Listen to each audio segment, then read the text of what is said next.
Hi hello ನಮಸ್ತೆ, welcome to our YouTube channel. Morning ಒಂದು time already work ಮುಗಿಸ್ಕೊಂಡ್ಬಂದು ಮತ್ತೆ ಸಾಯಂಕಾಲ ವರ್ಕಿಗೆ ಅಂತ ಪ್ರೊಸೆಸ್ ಬಂತು. ವರ್ಕಿಗೆ ಹೋಗ್ತಾ ಇರೋದನ್ನು ನೀವು ನೋಡ್ತಾ ಇದ್ದೀರಾ. ಹಾಯ್ ಫ್ರೆಂಡ್ಸ್, ನಿಮಗೆಲ್ಲರಿಗೂ ನಾವು ಒಂದು ವಿಷಯ ಹೇಳೋಕ್ಕೆ ಇಷ್ಟಪಡ್ತೀನಿ. ನಾವು ಈಗ ಕೆಲಸ ಮಾಡೋಂಥ ಕೆಲಸದ ಬಗ್ಗೆ ನಿಮ್ಮ ನೆಕ್ಸ್ಟ್ ವಿಡಿಯೋದಲ್ಲಿ ಎಲ್ಲ ನೀವು ಸ್ಟಾರ್ಟ್ ಮಾಡಲಿಕ್ಕೆ ಇಷ್ಟಪಡ್ತೀನಿ. ಯಾವ ಥರ ವರ್ಕ್ ಮಾಡ್ತೀವಿ, ಏನೆಲ್ಲ ವರ್ಕ್ ಇರುತ್ತೆ ನಮ್ಮ ಕೆಲಸದಲ್ಲಿ, ಯಾವ ಥರ ಮಾಡಿದರೆ ಎಲ್ಲ ಅಚೀವ್ಮೆಂಟ್ ಮಾಡ್ಕೊಬೋದು ನಿಮಗೆಲ್ಲ ತೋರಿಸ್ತಾ ಹೋಗ್ತೀವಿ. ಸಾಯಂಕಾಲ ಮೂಮೆಂಟು.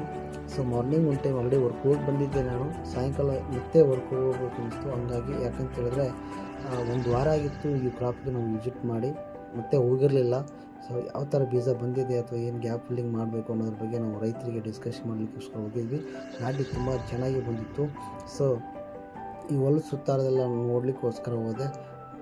ಸ್ವಲ್ಪ ನೀರೆಲ್ಲ ಅಸ್ತವ್ಯಸ್ತಾಗಿತ್ತು. ರೈತರಿಗೆ ಕಾಲ್ ಮಾಡಿ ನೀರು ಚೆನ್ನಾಗಿ ಬಿಡ್ರಿ ಅಂತ ಹೇಳಿದೆ. ರಿಟರ್ನ್ ಅಷ್ಟೊಂದು ಟೈಮ್ ಆಯಿತು. ರಿಟರ್ನ್ ನಾನು ಊರಿಗೆ ಬರಬೇಕಾದ್ರೆ ಈ ಥರ ಟೈಮ್ ಆಗಿರುತ್ತಿತ್ತು. ಆಲ್ರೆಡಿ ಚಳಗೇರಿ ವಿಲೇಜ್ ಇದು.